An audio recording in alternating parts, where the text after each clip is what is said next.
everyone, so today in writing we are going to be talking about keeping a journal. And this isn't just a diary, because diaries are very personal and everybody thinks of a diary and thinks of how you start an entry and think, "Dear Diary."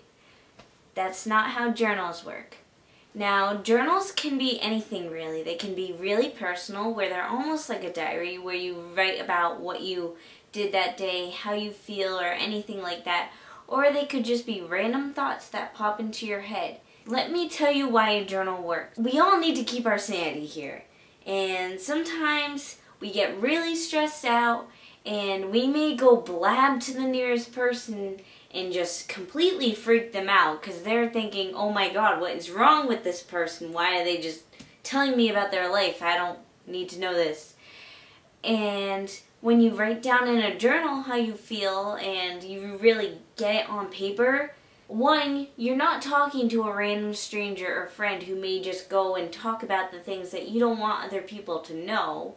And two, you now have those thoughts on paper. You can process things easier when you write it down. And if you don't want to write in a journal and you'd rather spend hundreds of dollars going to a therapist, go ahead.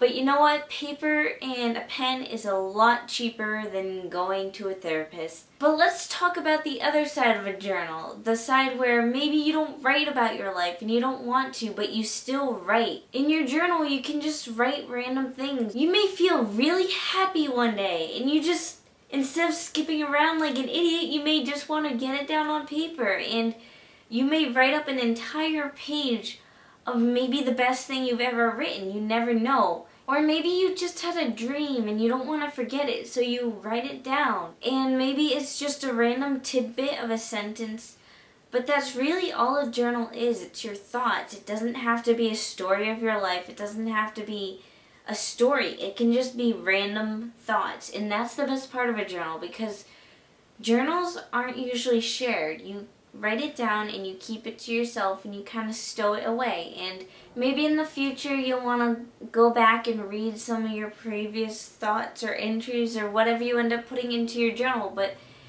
what's important is just getting something on paper, because it'll help your sound of mind. And not only will it help your sound of mind, but because you are a writer, or at least I assume you're a writer because you are watching this video, it is good to write every day. And say you can't write that novel or that short story or that article for the newspaper, you can always just write in your journal. Your journal is a place where you don't have to worry about anyone judging you. But it's just a good thing to do, because if you're writing, you're improving in your writing. And if you're not writing, you're either declining in your writing skills or you're staying the same. And nobody likes a plateau. Plateau is very boring. There's no change. So like I said, I keep a journal, but I want to know if you guys keep a journal, and if you do, what do you use it for? Do you use it to vent? Do you use it to just write down random thoughts? Or do you write quick little short stories or dreams that you had? Comment below telling me, and you can also comment below with requests for future videos. Don't forget to give this video a thumbs up, subscribe, and be sure to look out for the new videos.